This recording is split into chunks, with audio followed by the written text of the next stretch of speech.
Boa noite a todos, muito bem-vindos, que Jesus nos abençoe, que Deus nos ampare. Mais uma vez estamos aqui, sempre em nome de Jesus. É sempre uma alegria muito boa essas nossas reuniões. Sejam muito bem-vindos. Tem alguém pela primeira vez na reunião? Bem-vinda, bem-vindo, viu? Qualquer coisa, sempre a gente lembra, se alguém no final quiser conversar, não vá embora. Então vamos agradecer a oportunidade de estarmos aqui mais uma vez, sempre lembrando que todos nós somos trabalhadores. Na segunda parte, vamos mentalizar pessoas que a gente conhece, que nesse momento estão precisando mais que nós. Nós chegamos até aqui. Muitos estão acamados, outros estão em hospitais, outros estão pelas ruas. Vamos pedir por eles. Muito obrigado pela presença, vamos começar a reunião. Boa noite a todos. Sejam todos bem-vindos para mais uma noite em que nós estaremos interpretando o Livro dos Médiuns, no capítulo 6, falando das manifestações visuais. Nós iniciamos a semana passada, foi muito benéfico. E mais uma vez eu gostaria de reforçar. As dúvidas que por acaso surgirem, vamos marcar num papel, pode pôr na caixinha de sugestão, que a gente tenta responder na próxima reunião, ok? A semana passada, nós começamos com algumas dúvidas que surgiram, né? Quando falamos que os espíritos podem se tornar visíveis, e aí foi, né?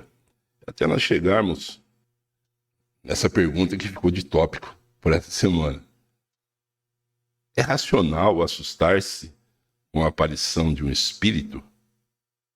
Aquele que refletir a respeito há de compreender que um espírito, seja qual for, é menos perigoso que um vivo. Os espíritos, aliás, estão por toda parte e não tens necessidade de vê-los para saber que podem estar ao teu lado. Os espíritos que desejarem prejudicar alguém podem fazê-los sem ser visto e até com mais segurança. Ele não é perigoso por ser espírito, mas pela influência que pode exercer no pensamento do homem, desviando do bem e impelindo ao mal. Esse aqui é um ponto de reflexão para nós. Porque hoje, temos que ter medo dos vivos. Porque quem faz o mal para nós são os vivos. O espírito não consegue chegar aqui e te dar uma rasteira de fazer isso, fazer aquilo. Mas o vivo consegue. E é através do vivo que procura alguma coisa para fazer o mal no seu próximo, utilizando do espírito. Olha que beleza que é isso. Isso nós precisamos deixar bem claro. Não precisa ter medo de um espírito. No mundo em que nós vivemos hoje, nós somos muito mais espíritos do que as pessoas. Então não precisamos ter medo disso. Muito bem, e como nós falamos aqui que todos temos mediunidade, o João citou uma coisa aí muito importante. A pessoa encarnada que deseja o mal para outra. Isso está escrito tanto no livro dos médiuns como no livro dos espíritos. Ela, através do pensamento, ela atrai alguma entidade que tem a mesma índole dela. E que às vezes não tem nada contra a pessoa que vai receber a influência. Mas ela auxilia o encarnado para que possa atingir. Nós temos muito mais obsessão de encarnado para encarnado do que de desencarnado para encarnado. Teve uma senhora, no fator de ver alguns espíritos, que numa determinada noite, na escuridão, ela viu um espírito perfeito. Ela pegou e assustou. Nossa, tem alguém aqui dentro do meu quarto? Porque era perfeito, era nítido. Naquele exato momento, ela começou a olhar, e ela viu que era um espírito. Mas era um espírito de luz. Aí ela falou, isso é um espírito, posso dormir tranquilo? Virou pro canto e dormiu. Olha que maravilha. Olha só, que coisa interessante. Quando nós não temos conhecimento da doutrina espírita e da mediunidade, nós tanto temos medo do espírito inferior quanto do superior. Muitas vezes eu via espírito que tem luz e no começo, por falta de entendimento, eu tinha medo. E só tem luz o espírito que é superior, porque o espírito inferior ele não tem luz. Por isso que Jesus sempre lembra a gente que nós precisamos a luz dos nossos olhos. E outra coisa, vós sois a luz do mundo. Jesus falando para nós. Então, se vossos olhos forem luz, quanta luz. Mas se vossos olhos forem trevas, quanta treva. Então, a doutrina espírita dá a condição da gente discernir. E como o João falou, não precisa ter medo. Porque não vai acontecer nada. Tem pessoas que chegam no centro, que falam que está com medo, tem medo de sentar à mesa, tem medo de receber. Mas até agora não aconteceu nada com elas. Se tivesse que acontecer, tinha acontecido antes. O centro espírita é uma segurança para nós. Veja essa pergunta agora. Aquele que vê um espírito poderia conversar com ele? Quantos dos nossos entes queridos que já se foram e nos aparecem no sonho? Aí vem aquela pergunta, eles podem conversar conosco? Tem a resposta, perfeitamente. E é justamente o que se deve fazer nesse caso, perguntando quem é o espírito que deseja e o que se pode fazer por ele. Se o espírito for infeliz e sofredor, o testemunho da compaixão o aliviará. Se for um espírito benévolo, poderá acontecer que tenha a intenção de dar bons conselhos e transmitir um pouquinho de amor também, né? Como o espírito poderia responder? Às vezes falando, como uma pessoa viva, e a maioria das vezes por uma transmissão de pensamento. Muitas vezes no nosso sonho nós encontramos os nossos entes queridos. E muitas das vezes eles não falam, mas transmitem uma mensagem. E nós acordamos com o coração transbordando de felicidade. Por isso nós temos mais pensamentos que são sugeridos pelos espíritos do que os pensamentos nossos mesmo. Porque no livro dos espíritos tem uma pergunta lá. Os espíritos influenciam em nossa vida mais do que supondes. Eles vos dirigem. Os espíritos que aparecem com asas, realmente as têm? Ou essas asas são apenas uma aparência simbólica? Os espíritos não têm asas.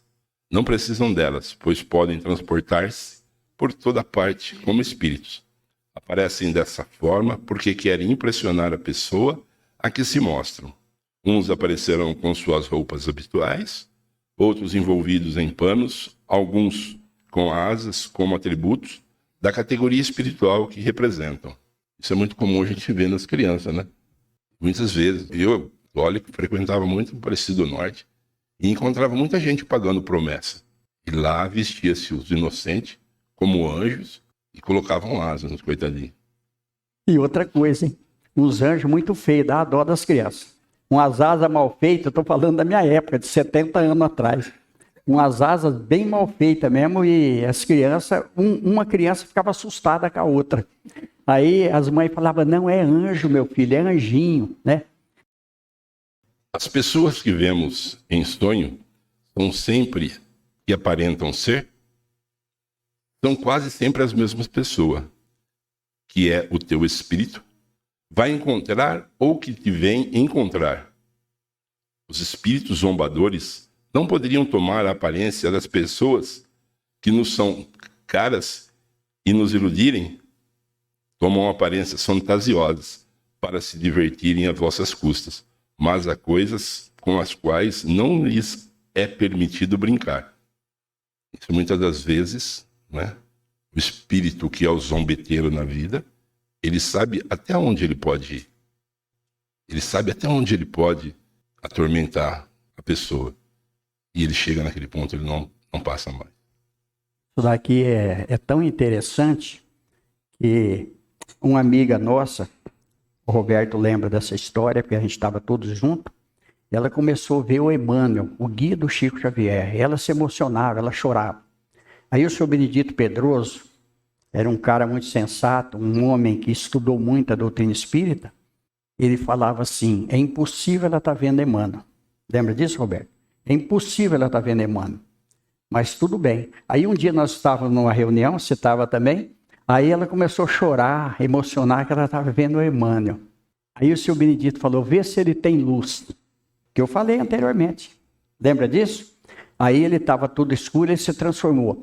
A Rosana, ela tem muita evidência. Eu também tenho um pouco. Às vezes, ela vê a entidade e depois ela fala para mim, eu estou vendo. Eu falo, Rosana, vamos afirmar o pensamento para ver se realmente é aquilo que ele está se mostrando. Aí o espírito se transforma. Então, porque não é permitido, nós não devemos brincar com coisas santas. A espiritualidade é uma coisa complexa. Então, os espíritos podem nos enganar. Aí, o perigo do guia. Nós vamos falar disso que nós estamos falando do livro dos médiuns. Perigo do guia. A pessoa se ilude, porque o espírito começa a elogiar o médium. Porque é isso, porque é aquilo, porque é não sei o que mais. E o médium se exalta. E aí dá um nome até respeitável na Terra, e o médium começa a receber esse guia e começa a atender as pessoas. Aí o que Jesus fala, quando um cego guia outro cego, os dois caem no buraco. Então o espírito vai iludindo, mas ilude até um certo ponto. Porque nós vamos evoluindo, nós vamos aprendendo, e a gente passa a não dar credibilidade mais para o médium. Porque aquilo que Jesus fala, conhece-se a árvore pelos frutos. Vamos analisar. Vamos analisar também o palavreado do Espírito. O Espírito Superior, ele não diz coisas negativas para a pessoa. Ele só vai falar alguma coisa para fazer com que a pessoa enfrente os problemas da vida. Sem mentir, mas sem denegrir também. Sempre do lado do bem. Como o pensamento é uma espécie de evocação, compreende-se que possa atrair o espírito. Mas por que quase sempre as pessoas em que mais pensamos e ardentemente desejamos rever jamais aparecem nos sonhos, enquanto vemos outras que não nos interessam e nas quais nunca pensamos? Os espíritos nem sempre têm a possibilidade de manifestar-se visivelmente, mesmo em sonhos, apesar do desejo que tenhamos de vê-los. Causas independentes da vontade podem impedi-los. Quase sempre é também uma prova que o mais ardente desejo não pode afastar. Quanto às pessoas que não interessam, embora não penseis nelas, é possível que pensem em vós. Aliás, não podeis fazer uma ideia das relações no mundo dos espíritos, onde reencontrais uma multidão de conhecidos íntimos, antigos e novos, dos quais nem tendes a menor ideia quando acordados. Isso ficou muito claro numa passagem que foi dito aqui, que a comunicação ela é de lá para cá, não é daqui para lá. Hoje eu quero conversar com a minha mãe, quero ver o meu tio, que não é assim. Eles recebem a permissão de um espírito superior para poder dar comunicação aqui. Eles recebem essa autorização. Não é nós que estamos aqui querendo conversar com eles. Mas por que a gente sempre sonha com aquelas pessoas que não tem nada a ver? Porque essas pessoas muitas das vezes estão invocando vocês. Está com nós na cabeça, ela está pensando em nós. E muitas vezes você sonha e acaba tendo aquele negocinho chamado pesadelo. Sonhei aquilo que não quis, fiquei com a pressão até alta, que eu tive até que tomar remédio. É a realidade nossa, é assim que acontece. Olha só para vocês verem. Aliás, não podeis fazer uma ideia das relações no mundo dos espíritos. Isso aqui já é o bastante. Nós vamos ver no livro do André Luiz. O André Luiz chega, ele fica impressionado, porque a mulher lá está cuidadosa, tudo. Essa é sua esposa? Essa é uma delas. Olha só. A minha esposa verdadeira, a minha alma gêmea, está escrito em outras palavras lá, mas quem não acreditar em alma gêmea, lê o livro Consolador do Emmanuel. Vocês vão ver que tem. Difícil de encontrar, mas tem. E aí, a minha está ainda na terra. Eu estou esperando ela chegar. Essa daqui é a minha companheira. Uma tinha sido a primeira esposa e a outra a segunda. Então, olha só para vocês verem como que é esclarecedor. Só lembrando que esse tema, a gente vê algumas imagens, né? Ele é verídico. Porque antigamente, não no meu tempo, né? Que eu sou novo, fala do senhor, Sandrinho. Tinha muito não tinha carro ou coisa assim, andava muito a cavalo. E muitas das vezes o cavalo empinava, jogava o cavaleiro para trás. Por quê? Porque o animal conseguia ver uma imagem. Os animais conseguem ver a imagem? Conseguem. E derrubava o cavaleiro. Mas aí vem aquela pergunta, será que essa imagem que o animal viu foi porque ele sonhou também? Não, muito pelo contrário. Os benfeitores e os malfeitores. Porque se nós fôssemos, olha só, se nós fôssemos sonhar com todas as coisas que ficam martelando na nossa cabeça o dia inteiro, já imaginaram como seria o nosso sonho? Como o nosso sono seria tranquilo? Por que certas visões são mais frequentes nas doenças? Essa aqui é perigosa. Elas ocorrem igualmente no estado de perfeita saúde. Veja, acontece dos dois lados, igualmente. Mas, na doença, os laços materiais se afrouxam e a fraqueza do corpo deixa mais livre o espírito e entra mais facilmente em comunicação com os outros espíritos. Tem um ditado que fala assim, você pode aprender pelo amor ou pela dor. E por que nós insistimos tanto em aprender pela dor? Porque quando nós estamos doentes, fracos, o nosso espírito está debilitado, está triste. Tudo é mais fácil para ele, inclusive as visões. E é muito interessante isso daqui. Vamos, Jesus de novo, a Bíblia. Ele conta lá uma passagem para nós muito interessante. Diz que o Senhor pediu para convidar umas pessoas para virem ao banquete. E aí, aqueles que saíram para convidar, chegaram e falaram, Senhor, ninguém quis vir. Olha, está dentro disso aqui. Emociona a gente. Aí ele fala, saiam de novo, convida os coxos, os doentes e os atrofiados, que venham ao banquete. E esses vieram. Está aqui. Quando nós temos saúde, nós muitas vezes não buscamos Jesus, não buscamos Deus. Quando nós sentimos a fraqueza do corpo, aí então já é até um pouco tarde, mas aí a gente começa a procurar. E aí a gente entra em contato com os espíritos. E do mesmo jeito que nós entramos em contato com os espíritos superiores que vêm nos auxiliar, nós reencontramos novamente os nossos obsessores, que durante toda a nossa existência saudável, nos assediaram. Mas como nós temos resistência física, nós não procuramos a nossa espiritualidade. E é onde a gente muitas vezes acaba quebrando a cara. Por quê? Porque que Jesus fala? Buscai o reino de Deus e sua justiça, e o mais lhe será acrescentado. Está dentro disso daqui. Já atendi muitos desencarnes, muitos, um diferente do outro, em que a pessoa começa a dizer, tem fulano aqui, tem cicrano, e às vezes a esposa, que normalmente sempre o homem morre primeiro, né? Isso é uma coisa que realmente acontece. Ela fala, não, ele está delirando. Ele não está delirando, ele está vendo. Ele já está em contato. E a vida continua. André Luiz. O Fantini, ele era espírita. A Evelina era católica. Ambos são internados num hospital para fazer a mesma cirurgia. Era uma cirurgia de grande risco, tanto é que os dois desencarnam. E aí nós vamos ver o amor espiritual, porque do outro lado eles ficam juntos. Eles acharam ali que se encontraram por acaso.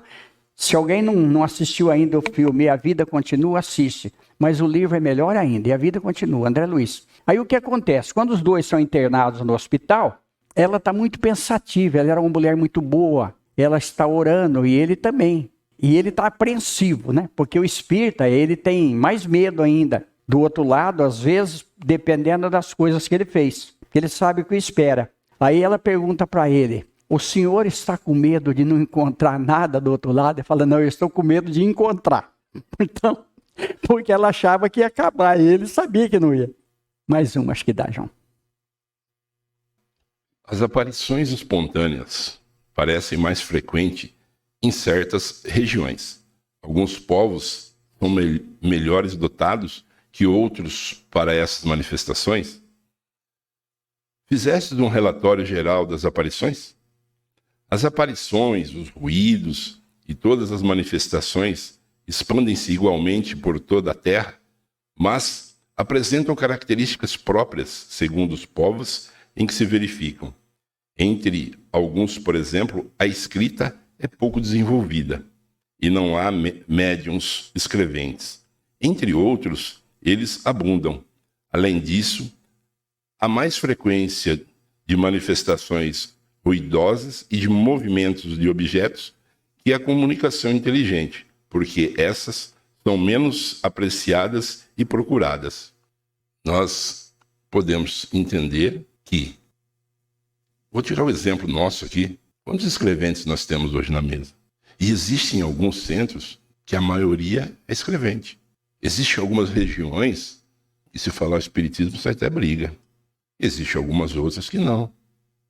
Então isso varia de região para região. Também acredito que não deixa de fazer o bem. Aí eu sempre lembro do Chico Xavier, vou repetir aqui para nós, para a gente encerrar essa primeira parte. Quando um casal foi procurar o Chico Xavier, eles tinham muita grana, esse casal. Chegaram no Chico Xavier e o Chico Xavier estava tendo muito problema de perturbação. Chico Xavier falou: quando vocês fizerem o evangelho em casa, quando completar 6 anos, Jesus vai mandar um presente para vocês. Quando completar 6 anos. Eles fizeram o evangelho no lar durante 6 anos. Quando completou 6 anos, naquela noite eles fizeram o evangelho no lar e nem dormiram direito. Mas quando foi de madrugada, entrou um ladrão na casa deles e roubou tudo. Fez um limpa na casa. E aí eles, inconformados, foram procurar o Chico Xavier depois. Chico, você falou que Jesus ia mandar um presente para nós, mandou mesmo. Um cara foi lá e roubou tudo. O Chico Xavier falou: então, ó, o presente que Jesus mandou é aquele diamante que vocês guardavam, que foi objeto de muitas mortes. Junto com aquele diamante, tinha muitas entidades, muitos. Durante o evangelho no lar que vocês fizeram, olha a importância da oração, olha a importância do evangelho no lar. Muitos durante o evangelho do lar que vocês fizeram foram socorridos e foram esclarecidos e foram levados. Mas 20 não aceitou. Continuou. Então, para que vocês não arcassem com a presença dos 20, que ia comprometer a trajetória espiritual de vocês, foi permitido que ele fosse levado embora.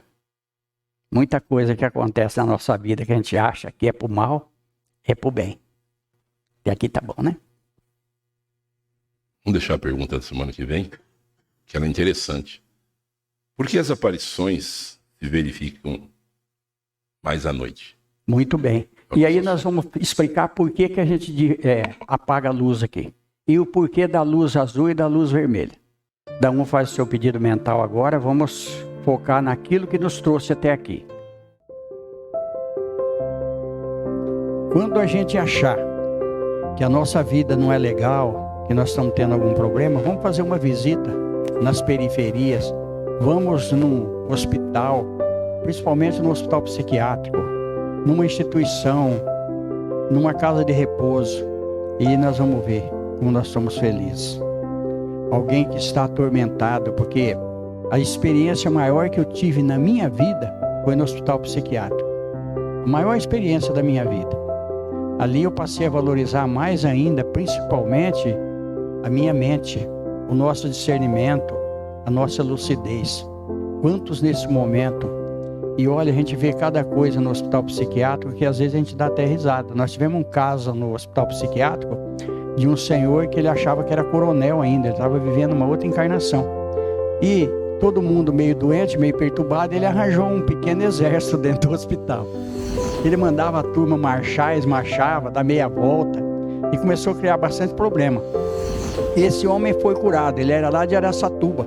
E ele foi curado porque nós começamos a evocar ele nas nossas reuniões e ele começou a recordar. E aí ele aceitou tirar a farda, que ele andava fardado, uma farda fictícia, lógico. E no fim ele voltou para a família dele. Ele foi internado como indigente, para vocês terem uma ideia. Ele já tinha vindo de outros hospitais. Então olha a doutrina espírita aí. Olha o benefício do tratamento espiritual. Que Jesus nos abençoe, nos ampare Eu quero agradecer o Cassiano do Centro Espírita Dona Cidinha, de Limeira. Eles fabricam lá a pomada Vovô Pedro. Alguém que conhece a pomada Vovô Pedro? Eles fabricam, ele trouxe para nós, vai trazer mais um pouco para nós. Essa pomada, ela é fantástica. Minha filha tinha um problema seríssimo. Na medicina não conseguia curar. Foi curada com essa pomada aí. É uma pomada mediúnica. Para vocês terem uma ideia, sobre a orientação de Mesmer, um dos maiores magnetizadores que já teve na Terra. Então, obrigado, Cassiano. Agradeço. Tem 2 pessoas aqui que é de Sorocaba, que sempre vem. Eu agradeço também pela presença. Que Jesus nos abençoe. Está encerrada a reunião. Muito obrigado. Vocês vão me desculpando aí, mas eu não aguento. Eu vou contar de novo outras histórias aí. Vão aguentando e vão orando para mim. Muito obrigado.